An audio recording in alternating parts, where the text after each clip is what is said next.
There is one catalyst that can amplify your organization's creativity and ignite its impact. Today, we will talk about the importance and value of diversity in our social networks. I'm Matt Abrahams, and I teach strategic communication at Stanford Graduate School of Business. Welcome to Think Fast, Talk Smart, the podcast.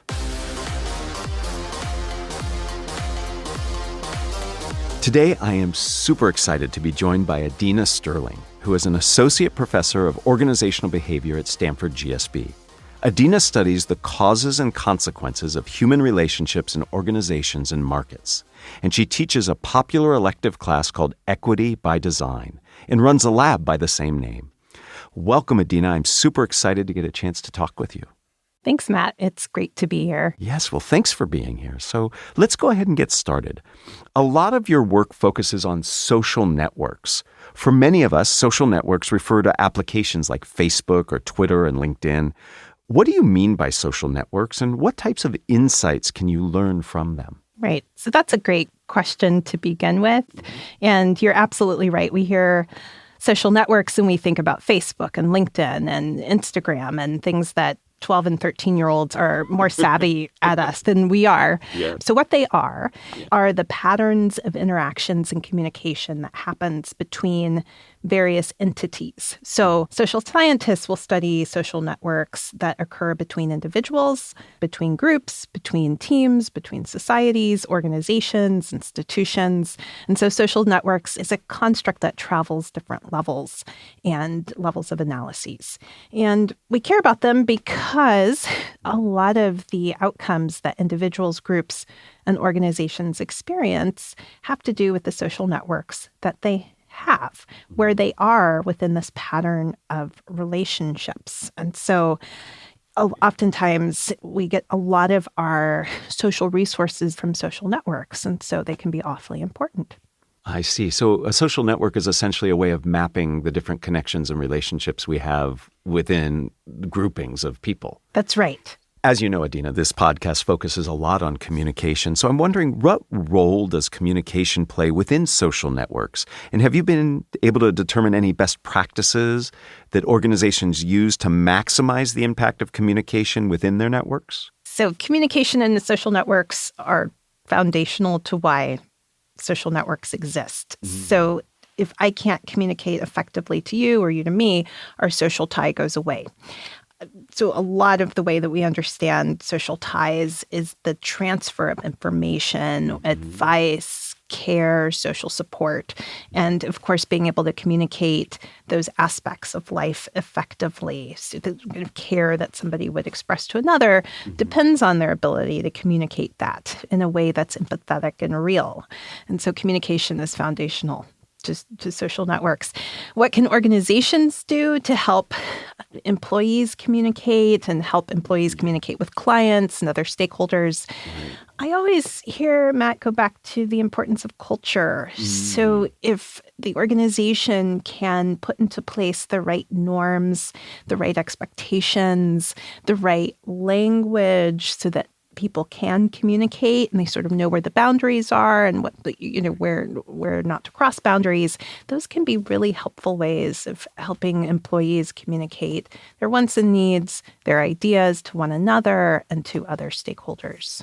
Wow. So I just learned that I've been a social networking researcher for all these years, and I didn't know that that's what I was. That's right. Great. So thank you for sharing that communication is absolutely critical in understanding social networks. And it sounds like organizations that put a priority on helping people communicate, the value of communication, and allowing people to feel that notion we've talked about before on this podcast of psychological safety, to feel comfortable communicating. That's right. Can be much more effective. Do you mind if I add one piece to what organizations can do? What you just teed up made me think of this. Another important part of communication that organizations can tap into is the notion that it can be multifaceted.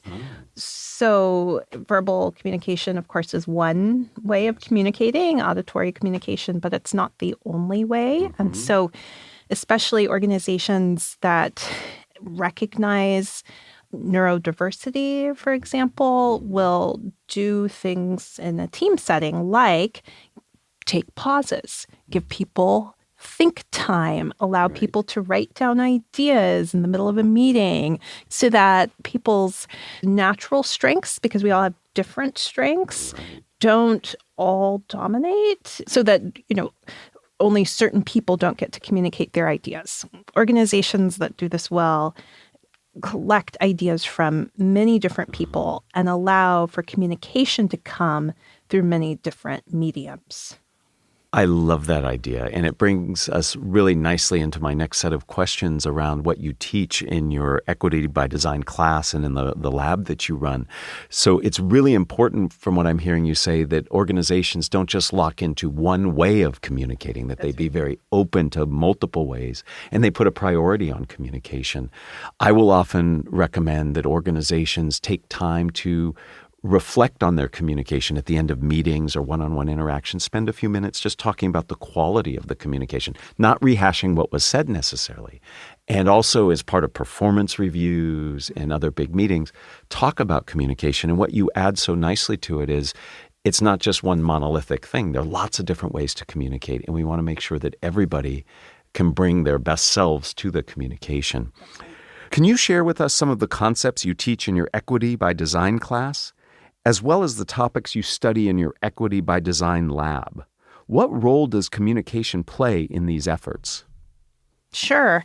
So my class, as you mentioned, is on diversity, equity, and inclusion. Right. And those are really three different ideas. In thinking about the importance of communication, it is awfully important for diversity. So let me say a little more about that. We've now had several decades of work done by social scientists on what diversity buys you. What is the diversity bonus has been the question. And when people from different backgrounds that have different ideas come together, what research has shown is that they tend to outperform from a creativity and innovation standpoint groups that are more homogenous. But the key to having those benefits come about is the ability for people to be able to communicate. So you could have a really diverse group. Right. And if everybody shuts down and nobody's communicating, it becomes really hard to build off of each other's ideas, to have those creative breakthroughs. You need people to be willing to share their thoughts and their ideas. And so that's one way communication is really key. The importance of diversity, equity, and inclusion are critical for many aspects of an organization, for sure. And I'm curious to hear even more. But in terms of communication, they drive creativity and innovation. And it seems to me that it's so important for organizations to recognize that and celebrate it and to encourage it. Have you seen best practices, or do you teach best practices to really help leaders amplify the diversity that they have so they can get those results that they're looking for?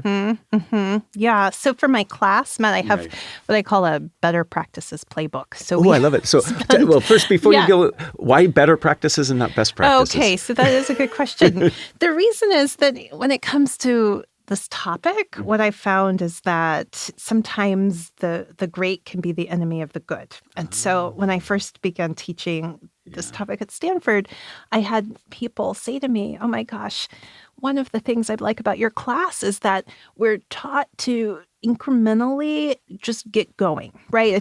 We don't have to have the perfect plan for diversity, equity, and inclusion.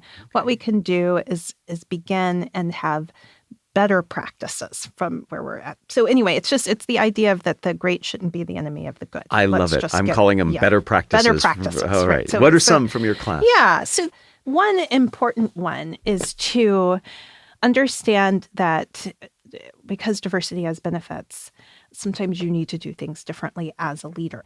The thing that diversity really helps you with is sometimes slowing down to take the time to be creative, to make better choices and have better solutions. So there was this terrific study done that was actually looking at juries. And they found, these researchers, that juries that were more diverse, they were more deliberate.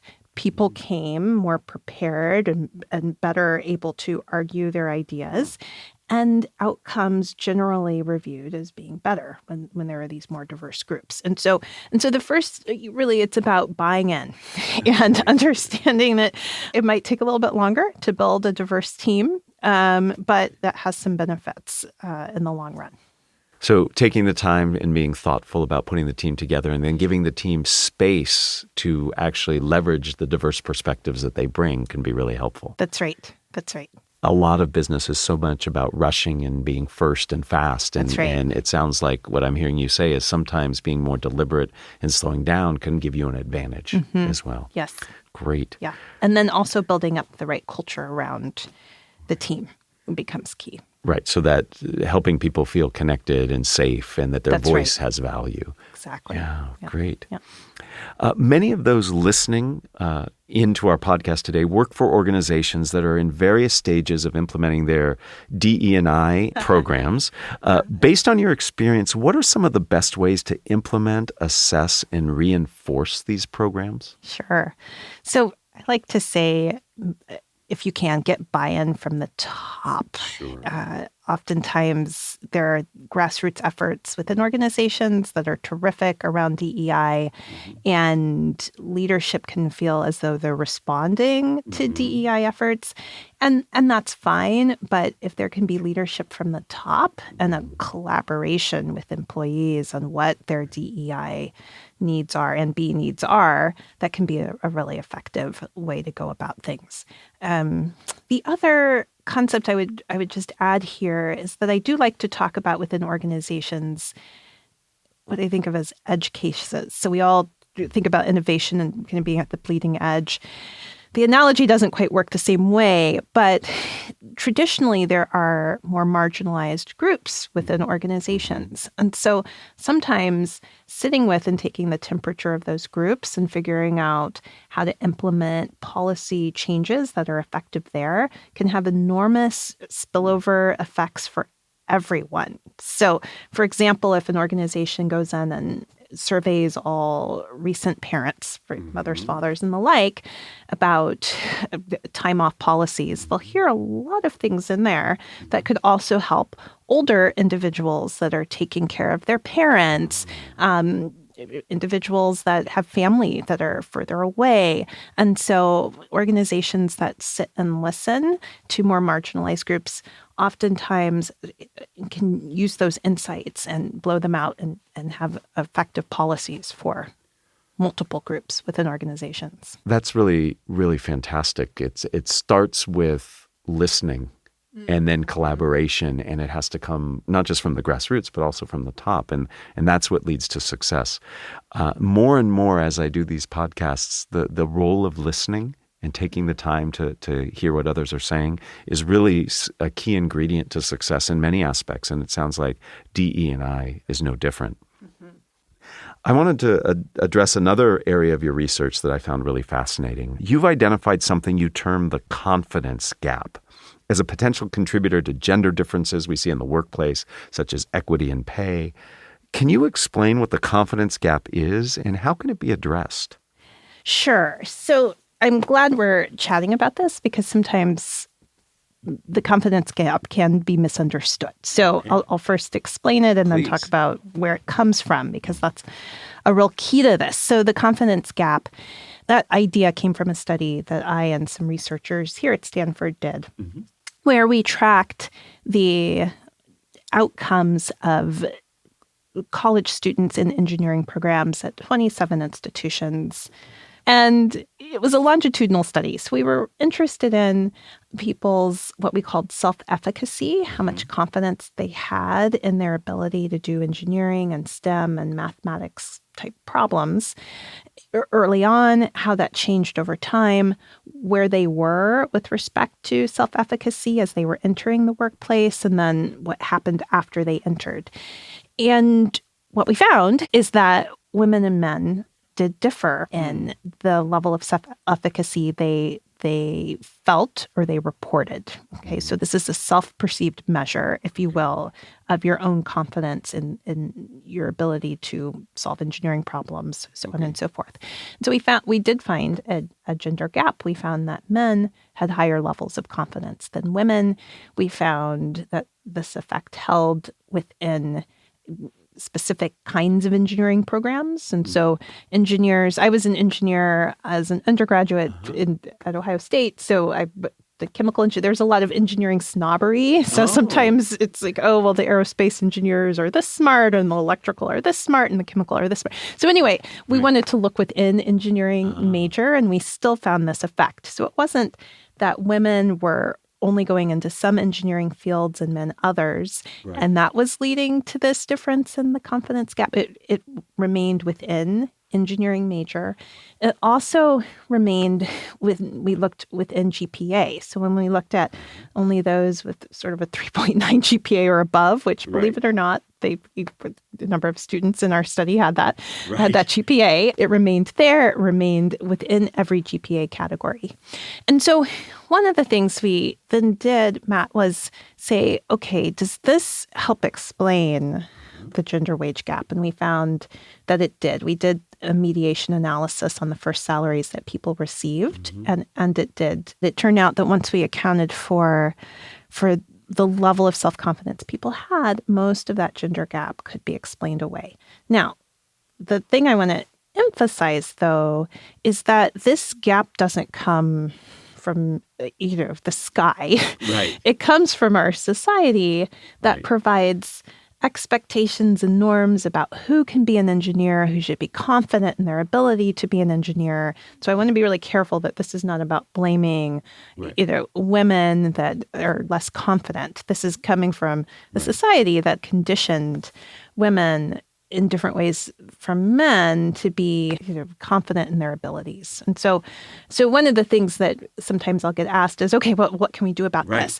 And I'm really quick to say, okay, this is not a fix the women thing. There's lots of things that we can do, especially within STEM, where our study focused.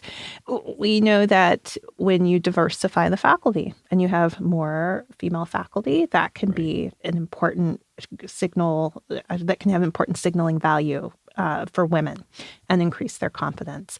You can structure teams in ways that there's greater gender balance. And so something that can happen in engineering, and this doesn't necessarily reflect my experience, but there's some research and also anecdotes I'll share that in engineering programs, you'll have 5-person teams, sometimes one woman, and then that one woman is the note taker.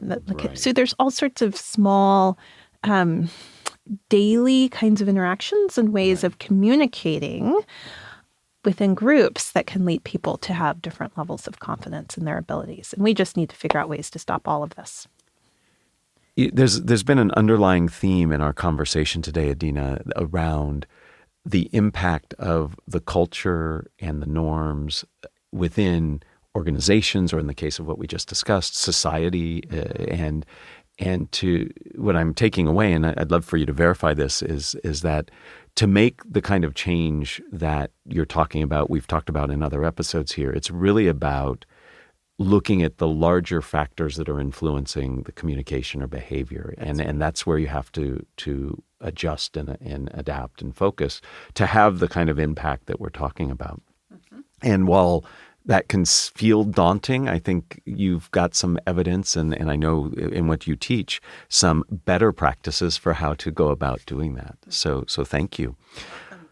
Before we end, I'd like to ask you the same 3 questions I ask everyone who joins me. Does that sound all right? That sounds great. All right. If you were to capture the best communication advice you have ever received as a 5 to 7 word presentation slide title, what would it be? What a question. What came to mind for me is paint a picture, tell a story. Ooh, I love it. Paint a picture, tell a story. So we've talked a lot about storytelling here, but give me some more detail about painting a picture. I like it. Sure. So when people are hearing your story that you're communicating, if they can put themselves in your shoes or your sets of experiences, that's the picture I'm talking about. And I do think so much of DEI comes from perspective taking and empathy for those that might be different from us. And so that ability to say, here's how I felt in this moment and why, that can be, I think, an effective way of communicating. So true. And as a communicator, if you're looking to paint that picture so people can understand your perspective, it changes your focus. It changes what you're going to say and how you say it. It's going to be about emotion. It's going to be about detail. And that's so critical. And I think when we reflect on the speakers that move us the most, or the ones that can do that well, which leads me nicely, I think, to our second question, which is, who is a communicator that you admire and why? All right. So I'm going to not directly answer this question, but answer it in the way that this came to me, which is I grew up going to church. I grew up going to Black churches. Mm-hmm. And within that tradition, there are wonderful orators with just really rich linguistic styles. And so I thought about a number of Black politicians today from that tradition. So, Stacey Abrams, Raphael Warnock, Barack Obama. Right. I could name others. You could name others. It also was a very rich oral tradition because during various parts of history, when Black people weren't allowed to be able to read and write, what you understood came from the Black church on a Sunday morning. So anyway, those I really admire that linguistic style and that way of communicating. Yeah, well, thank you for sharing, and thank you for taking a very different perspective on that. When I think of the orations I've seen in Black churches, the emotion and the ability to move those in the pews is fantastic. And while that style is very appropriate in that moment, many of the aspects of what makes it effective apply in other types of communication as well. So I appreciate you highlighting that. Third and final question. What are the first 3 ingredients that go into a successful communication recipe? Sure. Okay. So the first is think about your audience. And think about your audience's perspective. And I feel privileged to be able to practice this as an instructor, as a professor. Right. And for me, that was a big shift that I made in my teaching trajectory when I stopped trying to teach and I started trying to communicate. I thought about those 2 things differently. And in fact, I think that communication is just king from that standpoint. The second one is use emotion rather than shy away from it. Okay. I think lean in is fine. That can be effective. And then less is more is my third one. So it does not surprise me at all that audience is something that you would absolutely see as important. And that distinction between teaching and communicating, I think all people who are really good instructors have that moment where they realize it's not just about relaying information, it's about connecting. Emotion is critical. I think your other answers have highlighted that. It takes a confidence to be able to come to that place to go in with, I've just got a couple ideas, not all of these ideas. And I appreciate that. Well, Adina, thank you. This has been You're welcome. Really, really insightful and a lot of fun and really helpful. Thank you for taking the time and for making us better and for sharing your better practices with us. You're welcome, Matt. It was a lot of fun. Great. You've been listening to another episode of Think Fast, Talk Smart, the podcast, a production of Stanford Graduate School of Business. This podcast was produced by Jenny Luna, Kevin Patel, and me, Matt Abrahams, with special thanks to Podium Podcast Company. To find more episodes, visit our website at gsb.stanford.edu or find us wherever you get your podcasts, including YouTube. For more business-related content, follow the business school on social media at Stanford GSB. You can also find the podcast and follow us on LinkedIn and Instagram.